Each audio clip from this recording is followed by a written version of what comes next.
அனைவருக்கும் வணக்கம். இந்த திண்டுக்கல் வந்து எனக்கு ரொம்ப ஒரு சென்டிமெண்ட்டான ஊர். ஏன்னா நிறைய திரைப்படங்களுக்கு நான் பண்ணியிருக்கேன், நிறைய வெற்றி படங்களுக்கு இந்த இடத்துல வேலை செஞ்சுருக்கேன். இந்த மலை கீழே தான் நான் முதல்ல வந்து அரண்மனைக்கிளிங்கிற படத்தை நான் ஷூட் பண்ணேன். அது வெற்றி படமாக அமைஞ்சது.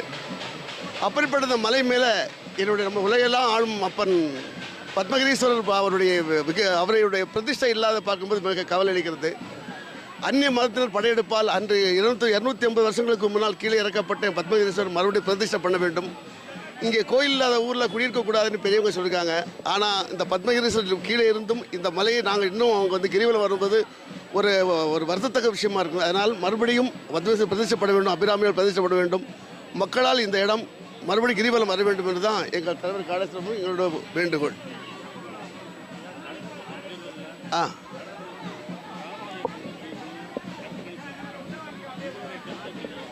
யார் ஜெயித்தாலும் இந்துக்களுக்கு சப்போர்ட் பண்ண கட்சி ஜெயித்தா ரொம்ப நல்லா இருக்கும் நாங்கள் நினைக்கிறோம்.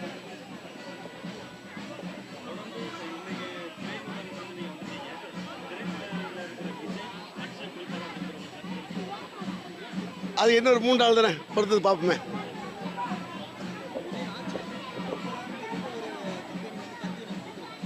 அப்படிங்களா? சரி.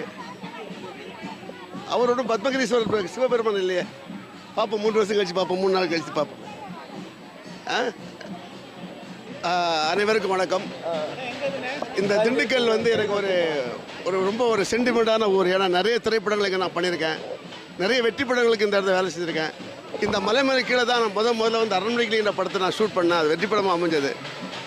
அப்படிப்பட்ட இந்த மலை மேலே நம்ம உலகெல்லாம் ஆளும் அப்பன் பத்மகிரீஸ்வரர் அவருடைய பிரதிஷ்டை இல்லாத பார்க்கும்போது மிக கவலை அளிக்கிறது. அந்நிய மதத்தினர் படையெடுப்பால் அன்று 250 வருஷங்களுக்கு முன்னால் கீழே இறக்கப்பட்ட பத்மகிரீஸ்வரர் மறுபடியும் பிரதிஷ்டை பண்ண வேண்டும். இங்கே கோயில் இல்லாத ஊரில் குடியிருக்கக்கூடாதுன்னு பெரியவங்க சொல்லியிருக்காங்க. ஆனால் இந்த பத்மகிரீஸ்வரர் கீழே இருந்தும் இந்த மலையை நாங்கள் இன்னும் அவங்க வந்து கிரிவலம் வரும்போது ஒரு வருத்தத்தக்க விஷயமா இருக்கும். அதனால் மறுபடியும் பத்மகிரீஸ்வரர் பிரதிஷ்டப்பட வேண்டும், அபிராமியால் பிரதிஷ்டப்பட வேண்டும். மக்களால் இந்த இடம் மறுபடியும் கிரிவலம் வர வேண்டும் என்று தான் எங்கள் தலைவர் காடேஸ்வரமும் எங்களோட வேண்டுகோள்.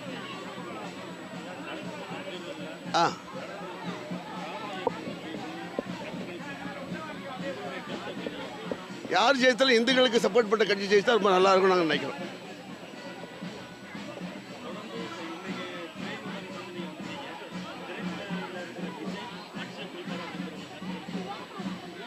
அது இன்னொரு 3 நாள் தானே பொறுத்தது பார்ப்போமே.